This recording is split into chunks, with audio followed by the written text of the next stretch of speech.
I realized I had a deep sense in my heart that God was calling me to be the person to hand over the keys of responsibility. The North American nurses at the beginning and as pioneer workers held the keys.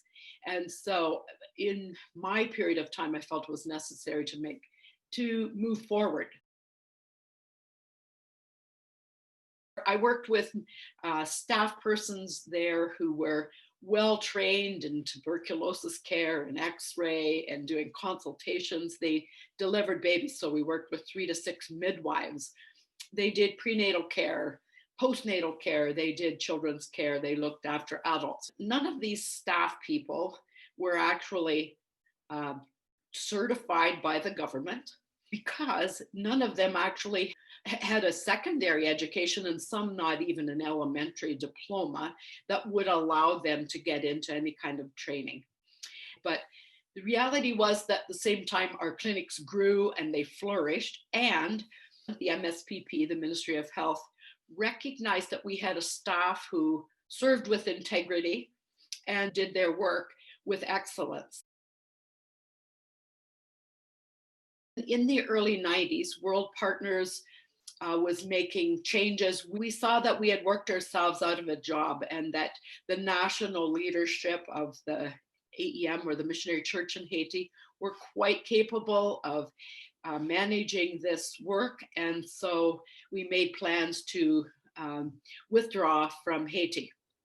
But I still felt that there was room for working as partners, but we needed to have some time. So it took until about 2003 when we began to look at a relationship, Canadian Church and Haitian Church, but working alongside as partners, working in the areas of health and community development, helping with projects that they suggested and activities that they wanted to happen. Of course, post-earthquake in 2010, we helped with housing and then scholarships for students in medical studies. National leadership worked alongside with some key people who have had Christian education theology training. They put together a training course.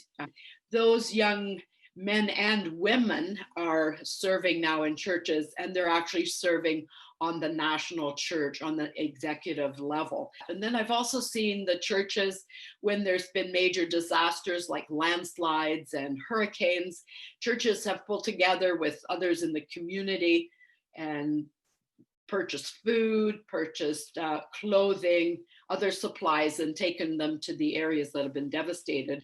And so they've actually helped with development of other communities. Well, I think that what I've been seeing is the fact that there's a young generation who are coming together. They might be in agriculture, or they might be in medical, or they might be pastors or business workers. They've had the training and they love their country and they really want to see a change. They want justice, but they want to see a change not through bloodshed and fighting, but they want to see change by being able to sit down at the table and collaborate with others and figure out how can we make a difference in our local communities. Whenever I hear from Haiti, it's always, we are praying for you. We hear the news that your numbers are rising and we're praying for you. So just know that they're praying for our nation, not just us as individuals. So that's really exciting to me.